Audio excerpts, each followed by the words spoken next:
नमस्कार, ॲडव्होकेट विशाल मोहिते. सार्वजनिक बांधकाम उपविभाग कडेगाव यांच्या ऑफिसला आलो होतो.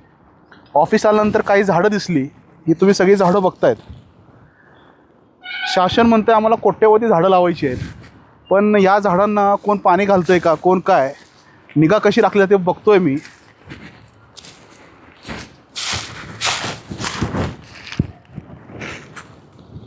अत्यंत वाईट अवस्था आहे. मला वाटतं झाडं सुकून गेलेली आहेत. म्हणजे लोकांचा पैसा कसा बर्बाद केला जातोय.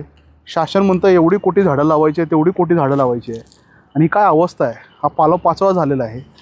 ही झाडं PWD खात्याला रस्त्याच्या दुतर्फा लावण्यासाठी दिलेली आहेत असं मला समजलं, पण आता ही ज्या अवस्थेत आहेत ती दुतर्फा लागू शकतात की नाही ही शोकांतिक आहे. अतिशय वाईट. जनतेच्या पैशाचा अपव्यय झाल्यानंतर फार वेदना होतात, कारण जनतेचा पैसा हा करातून आणि कष्टातून आलेला असतो, आणि कष्टातून आलेल्या पैशाची अशी विल्हेवाट लावणं अतिशय चुकीचे आहे.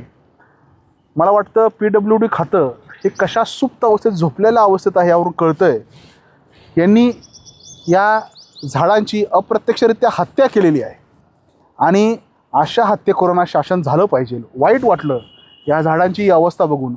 ज्यासाठी दिलेत रस्त्याच्या कडेला आपण बघतो की मोठमोठी झाडं तोडण्यात आली, त्या ठिकाणी सावली नाही आहे, आणि ती झाडं हायवेला बाजूला लावण्यासाठी दिली असताना या झाडांची ही अशी अवस्था आहे.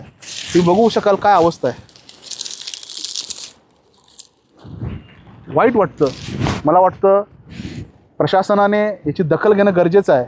आम्ही काय करायचं ते करू, परंतु बांधकाम विभागाचा कारभार हा भोंगळ चालला आहे का, यासाठी मी तुम्हाला ही सगळी झाडं लावलेली आहेत. लोकांच्या पैशाचा अपव्यय चालू आहे. धन्यवाद.